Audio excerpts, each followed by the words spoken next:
gigantic dandelion, infrared flight paths radiating from its central core in every direction. Inside the TARDIS, the Doctor locked on to the landing trajectory and turned to the scanner as the tollport slowly filled the screen. Mel sat, quietly watching the time rotor sigh and hiss through its rhythmic oscillation, eager to be through the tollport and speeding towards their next destination. She found the whole business of paying a fee to be allowed to travel through infinite space something of a paradox. But the Doctor had assured her that the fees which were raised allowed the Confederation to erect barriers at some of the more dangerous hyperpasses. When all was said and done, Mel would rather suffer a slight inconvenience than expose anyone to unnecessary danger. The TARDIS tripped the automatic incoming warning device, triggering the loudspeaker inside the control room. The tinny mechanical voice spoke its bland message. "Attention, incoming craft. You are approaching tollport G715. Please have your credits ready." The Doctor started rummaging through his pockets, searching in vain for any credits. "It's strange how in some galaxies these tollports spring up like mushrooms, yet in others you can go for light years without seeing a single one," he said. The Doctor drew a large spotted hanky from his pocket and dropped it on the flight deck before him. Bathed in a luminescent glow from the instrument panel, the hanky ball appeared to throb with life. The Doctor carefully unfolded it, hoping to find a credit hidden within its folds. All he found was a fluff-covered humbug. Mel was staring anxiously at the scanner. Doctor?" The Doctor popped the sweet into his mouth. Unaware of Mel, he continued with his theory. "I think it relates to the way in which space was first developed. There never was a consistent three-dimensional planning policy." Meanwhile, Mel's face had grown grave. Something on the screen was worrying her. "Doctor, something doesn't look right," she said.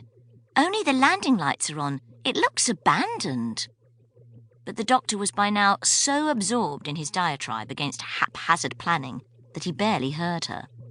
"Of course, by ignoring the overspill from the fourth dimension entirely, they sometimes built one port right on top of another, only realizing their error when there was an interface slippage." On the scanner, the tollport appeared grey and lifeless. Mel's tone had become urgent. "This is serious, Doctor. There's something wrong." "I know it's serious," he replied. "I don't have any change." The grim-looking tollport now filled the scanner screen. "Please take 5 credits from the kitty," said the Doctor. Mel picked up the kitty, a striped biscuit tin, and tipped it out into her hand. Empty. "There's nothing in here, again," she moaned. A look of bemused interest flashed across the Doctor's face. "That kitty defies all known physical laws. We always fill it up, and yet it's always empty." He turned to the scanner and his face suddenly set in consternation. "Mel," he whispered urgently, "there's something wrong. Only the landing lights are on."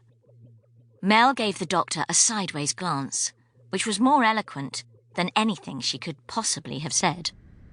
The TARDIS sank gently onto the target markings on the runway. 3 concentric rings on a concrete slab. The time rotor gave a final sigh and shut down as the flashing lights went out. They had landed. The TARDIS had stopped outside a huge hangar with the toll identification boldly written on the side in all the major languages of the galaxy.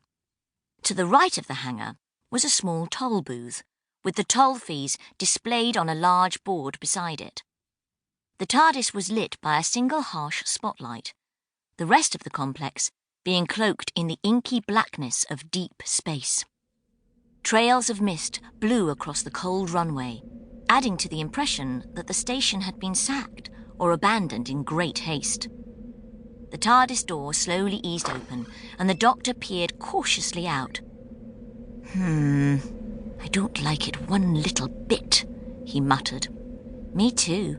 It's spooky," said Mel, emerging stealthily behind him. "Be ready to get back to the TARDIS at the first sign of trouble," said the Doctor. He was straining.